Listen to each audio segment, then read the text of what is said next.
दोनों की बातचीत एक निराशा का स्वर उभरता है और भारत जैसा देश 21वीं सदी में जब पूरा विश्व भारत की तरफ देख रहा है, ऐसे समय विकास के संदर्भ में अगर जिनके पास नेतृत्व है वहीं से निराशा का स्वर निकलता है तो फिर चीजों को आगे बढ़ाना बहुत मुश्किल होता है। दूसरा मैंने कहा है कि उन्होंने जो कहा कि भाई अंतर्राष्ट्रीय कारण है जिसके कारण कुछ कठिनाइयां हैं, तो हमारे मन में सवाल ये उठा कि भाई केंद्र सरकार तो कह देगी कि अंतर्राष्ट्रीय कारण है, राज्य किसको ब्लेम करे? अगर अंतर्राष्ट्रीय कारणों से भारत परेशान है तो राज्य किसके कारण से परेशान है? तो ये भी एक चिंता का विषय है कि भारत सरकार क्या कर रही है। दूसरा, पिछली बार जब हम मिले थे तब 9% ग्रोथ की बात की थी, 7.9% पर आकर के अटक गए और आज इतनी बड़ी मीटिंग, इतना बड़ा फोरम, इतना बड़ा देश सिर्फ 0.3% आगे बढ़ने के लिए चर्चा कर रहा है। ये कितनी बड़ी निराशा है। यानी अगर आप 8.2 का लक्ष्य कहते हो, इसका मतलब कि ओनली 0.3% आगे बढ़ने की बात कर रहे हो। और इतना ही नहीं, दबी जबान में बोलते समय ये भी कहते हैं कि शायद 8.2 भी अचीव करना मुश्किल है, शायद 8 पे अटक जाएगा, ये कह रहे हैं। तीसरी बात, अगर इसके 20% टाइम पूरा हो गया है 12th प्लान का, 1 साल पूरा हो गया, 20% टाइम, उसमें भी 3 क्वार्टर पूरे हो गए। 3 क्वार्टर में हम 5.4 पर तक नहीं पहुंच पाए।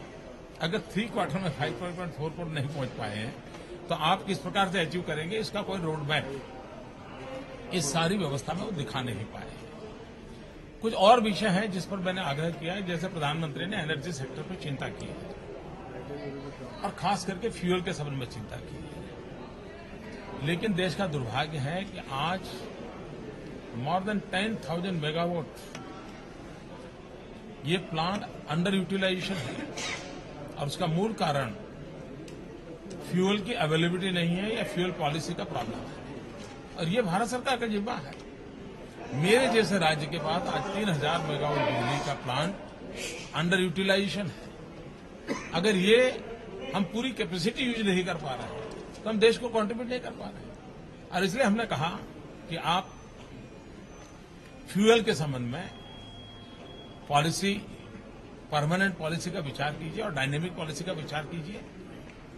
एक और विषय मैंने आज नया रखा है उनके सामने कि हमारे देश में एक फाइनेंस कमीशन होता है जो हर 5 वर्ष के बाद राज्यों के साथ बैठता है, विचार विमर्श करता है और फंड एलोकेशन की फॉर्मूला तय करता है। समय की मांग है कि नेचुरल रिसोर्सेज के लिए भी एक कमीशन का निर्माण हो और हर 5 वर्ष राज्य सरकार, स्टेट गवर्नमेंट, सभी लोग मिलकर के हमारे नेचुरल रिसोर्सेज की यूटिलिटी की प्रायोरिटी तय करें, कोटा तय करें, स्टेट के व्यूज को उसमें ध्यान में लिया जाए, क्योंकि नेचुरल रिसोर्सेज भी अल्टीमेटली स्टेट की भूमि में है, लेकिन आज उसका कोई से नहीं है।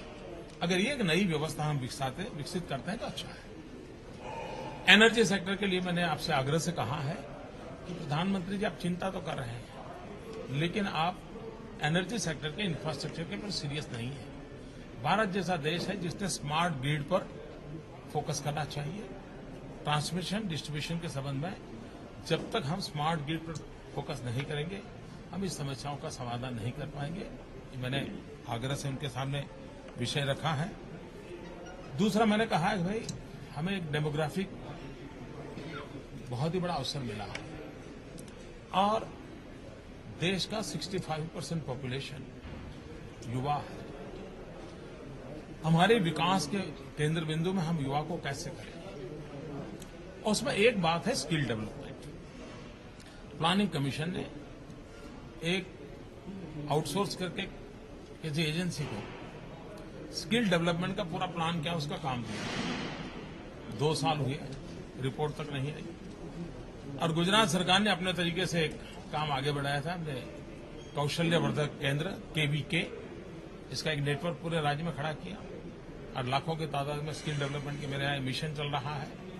आखिरकार मेरी जानकारी है कि अभी भी प्लानिंग कमीशन ने गुजरात मॉडल का स्टडी किया है और भारत के अन्य राज्यों को सूचित किया है कि आप कौशल्यवर्धन की दृष्टि से, स्किल डेवलपमेंट की दृष्टि से गुजरात मॉडल की तरफ अभ्यास कीजिए और ध्यान केंद्रित कीजिए।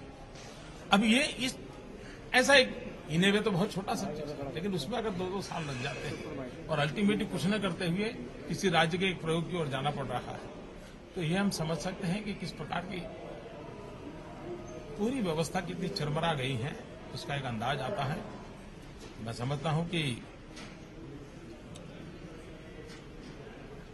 वैचारिक दारिद्रता, लीडरशिप का अभाव,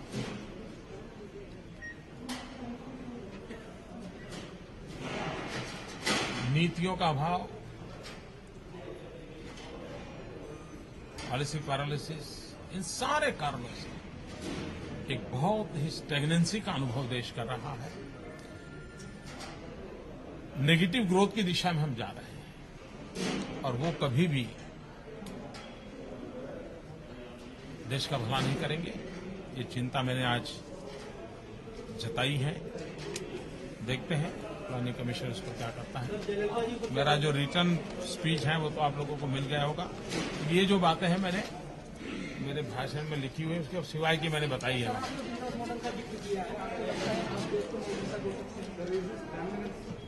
हाँ जी, 10 मिनट का जो समय तय किया गया था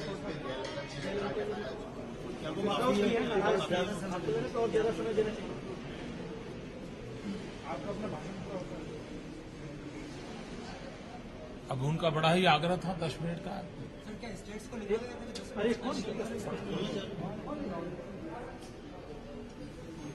उनको तो जितना कम सुनने को मिले उतना अच्छा ही है। सर, एक सवाल महिलाओं की सुरक्षा को लेकर आज इस फोरम पर प्रधानमंत्री चिंता जता रहे हैं। आप लोग राज्यों के मुख्यमंत्री, आपके राज्यों में भी ये समस्या है, आप लोगों ने कहा कि हम इस पर कदम उठा रहे हैं। क्या लगता है कि ये चिंता दिखाने से सब कुछ हल हो जाएगा? वैसे ये चिंता का विषय है, हम सब ने उसको सीरियस लेना ही चाहिए और मैं इसके ब्लेम करने की गेम में पड़ना नहीं चाहता इस विषय में। मैं इसे हमारी माताओं बहनों की डिग्निटी एक बहुत बड़ा इमोशनल इश्यू है और हमने इसको गंभीरता से लेना चाहिए और अबव पॉलिटिक्स होना चाहिए। मेरे सवाल का जवाब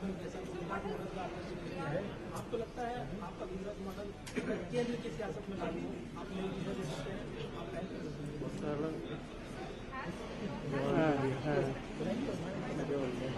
हाँ जी,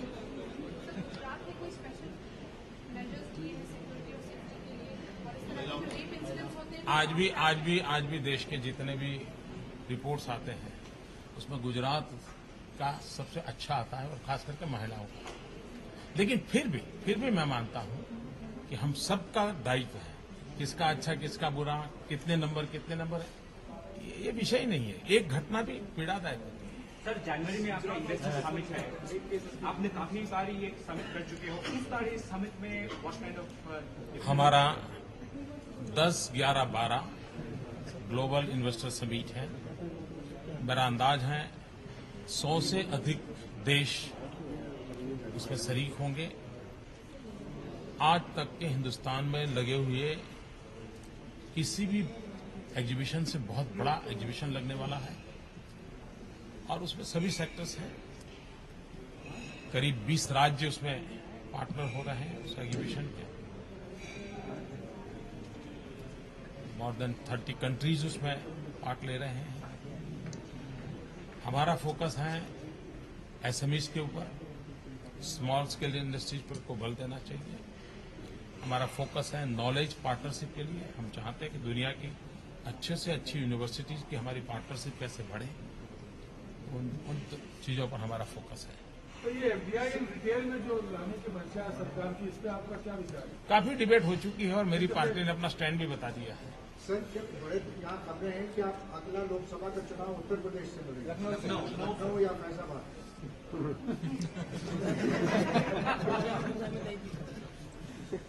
बहुत बहुत धन्यवाद भाई, थैंक यू।